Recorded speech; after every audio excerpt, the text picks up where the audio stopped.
जैसा कि नाम है, आप तक पहुंचाएंगे सही और सटीक खबर। जनता की सुननी है और सरकार को सुनानी है। ये है आई ऑफ ट्रुथ। देश के अलावा राजनीतिक गलियारों में भी पश्चिम बंगाल की दीदी यानी ममता बनर्जी की छवि एक तेज तर्रार महिला नेता के रूप में ही देखी जाती है। और आजकल तो यह भी बात कही जा रही है कि देश में बीजेपी को कोई टक्कर दे सकता है और दे रहा है तो वह ममता बनर्जी ही है। कुछ समय पहले ममता बनर्जी जब एसआईआर के खिलाफ सुप्रीम कोर्ट में जिरह करने पहुंची तो उनका एक दूसरा ही रूप जनता के सामने आया। दीदी के चाहने वालों ने इसे सराहा और विपक्ष ने इसे राजनीति से प्रेरित बताया, लेकिन चर्चाएं तो हुई भी।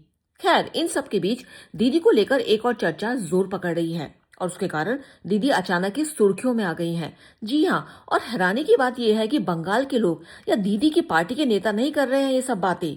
ये बातें कर रहे हैं कई दलों के अनुभवी नेता और कई दलों के सुप्रीमो, जो अब खुलकर ममता बनर्जी के समर्थन में अपनी आवाज बुलंद कर रहे हैं। इन नेताओं का कहना है कि समय आ गया है कि अब इंडी गठबंधन की कमान दीदी को सौंप दी जाए, क्योंकि वो अकेली ही बीजेपी से टकराने की क्षमता रखती हैं और उसके लिए उनके पास संसाधनों की भी कमी नहीं है।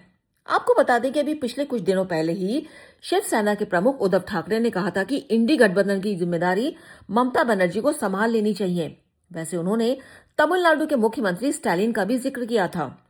और अगर आपको याद होगा तो दिल्ली के पूर्व मुख्यमंत्री और आप के मुखिया अरविंद केजरीवाल ने सबसे पहले दीदी के नाम को इंडी गठबंधन के लिए उछाला था, पर उस समय बात ठंडे बस्ते में चली गई। पर हाल फिलहाल में कई बड़े नेता दीदी के लिए खुलकर बोलने शुरू हो गए हैं। उद्धव ठाकरे के बाद आरजेडी के भी कई नेताओं ने दबे स्वरों में उनकी वकालत कर डाली है और अब खुद कांग्रेस के अनुभवी वरिष्ठ नेता मणिशंकर अय्यर बकायदा कोलकाता में जाकर बयान दे रहे हैं कि अगर ममता बनर्जी नहीं होगी तो इंडी गठबंधन का अस्तित्व ही खत्म हो जाएगा।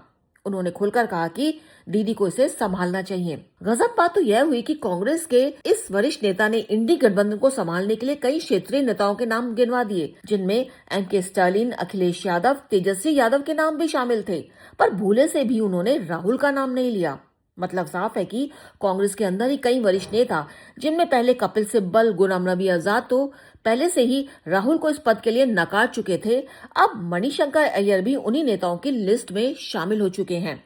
आपको बता दें, कुछ समय पहले मणिशंकर ने यह भी कहा था कि राहुल को संसद में प्रतिपक्ष के नेता के रूप से हटा देना चाहिए। साफ लग रहा है कि अब कांग्रेस के साथ ही नहीं बल्कि अब खुद कांग्रेस के अनुभवी नेता अपनी पार्टी का डूबता अस्तित्व बचाने के लिए राहुल को बाहर जाने का रास्ता दिखा रहे हैं। सवाल यही है कि इनकी कौन सुनेगा, क्योंकि जिनके खिलाफ शिकायतें हैं वही जज बने बैठे हैं। अनुजन रोहतगी, आई ऑफ ट्रुथ। हमारे चैनल आई ऑफ ट्रुथ को सब्सक्राइब कीजिए यूट्यूब पर, इसे फॉलो कीजिए फेसबुक पर, इंस्टाग्राम पर, ट्विटर पर और कू पर। हमारे चैनल के बारे में फीडबैक देने के लिए हमें मेल कीजिए ioftruth.6@gmail.com पर।